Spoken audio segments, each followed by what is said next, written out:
আসসালামু আলাইকুম। আপনারা সবাই কেমন আছেন? আশা করি সবাই ভালো আছেন আল্লাহর অশেষ রহমতে, এবং আপনাদের দোয়ায় আমরাও ভালো আছি আলহামদুলিল্লাহ।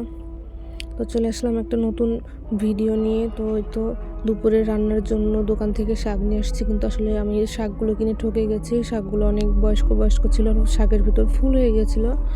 তো যাই হোক, তো আমার ছেলে সকালবেলা আজকে তেমন কিছু খাই নাই, 2-1 বার খিচুড়ি মুখে নিছে। তো তার জন্য আমি 11টার সময় আবার আমার বাসায় বানানো হোমমেড যে সেরেলাকটা আছে সেটা রান্না করতেছিলাম। তো এর মধ্যে আমি একটু ঘি অ্যাড করে দিচ্ছি আর একটু চিনি দিয়ে তারপর এটাকে হালুয়া টাইপের রান্না করছি। আর এরপরে এটা সে হালুয়া টাইপের রান্না করার পরে আমার ছেলে এটা কলা ছাড়া খায় না, তো কলা দিয়ে তারপরে তাকে এটা খাওয়াই দিই।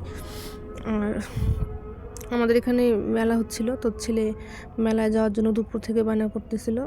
তো বিকেলবেলা আমার মা তাকে নিয়ে মেলায় ঘুরতে গেছিলো। তো মেলা থেকে অনেক খাবার নিয়ে আসছে, যে যেমন হয় পাঁপড়, তারপরে ফুচকা, আলুর পাঁপড়, জিলাপি এসব নিয়ে আসছিলো। তো মজার ব্যাপার হলো, চালতার আচার যে নিয়ে আসছে আমি বুঝতে পারি নাই। আমি ফুচকারটা প্যাকেটটা বের করছি যখন, তখন আমি দেখি না যে ফুচকার যে ভিতরের পুর সেটা ওটার ভিতরে ছিল। আমি ভাবছি যে এই যে ছোটো যে প্যাকেটটা আছে কাগজের, ভাবছি ওটার ভিতরে ফুচকার পুরটা দিয়ে দিছে। তারপর দেখি যে না, ফুচকার পুরটা এর ভিতরে ছিল, কিন্তু ওটা ছিল একটা চালতার আচারের প্যাকেট। আর আচারটা অনেক স্বাদের ছিল, অনেক টেস্টি ছিল। গুড়ের চালতার আচার আমি কখনো খাই নাই, তো এবার প্রথম খাইছি, অনেক ভালো, অনেক স্বাদ। আর এই যে দেখেন, জিলাপির লোভ সামলাতে পারলাম না, সাথে সাথে একটা মুখে নিয়ে দিলাম। আর এই পাঁপড়টা আমার অনেক ভালো লাগে, ছোটো থেকেই এই পাঁপড় কে কে খাইছেন অবশ্যই কমেন্ট করে জানাবেন, অনেক মজার একটা পাঁপড়। আর এই যে আমার সোনা পাপা সাইফান, সেই যে একটা এরোপ্লেন খেলনা নিয়ে অনেক খুশি। সে বারবার বলতেছিল এই খেলনা ধরো না, ময়লা হবে, আমাকে ধরো না, খেলনা উড়ে যাবে।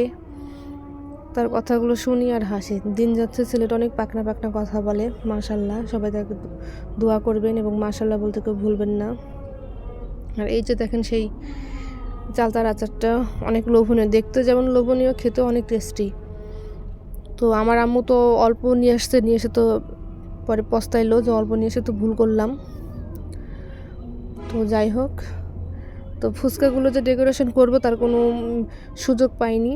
তো ছেলে তো একটা একটা করে নিচ্ছে, একটার মধ্যে একটা কামড় দেয়, একটার মধ্যে দুটো কামড় দেয়, দিয়ে এমনি করে নষ্ট করে ফেললো। তার মধ্যে আমি 3-4টা কোনো রকম পুর ভরলাম, ভরে এমনিতে খাই ফেলছি। আর আমার মতো আজব মানুষ কে আছেন যে ফুচকা পছন্দ করেন কিন্তু ফুচকার টক খেতে ভালোবাসেন না?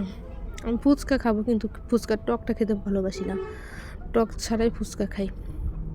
আর এই যে চালতার আচার, অনেক লোভনীয়, অনেক টেস্টি।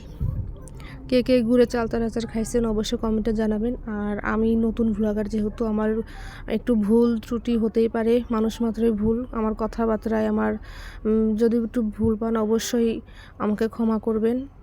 আর অবশ্যই আমার পাশে থাকবেন, আমাকে সাপোর্ট করবেন। সবাই ভালো থাকবেন। আল্লাহ হাফেজ।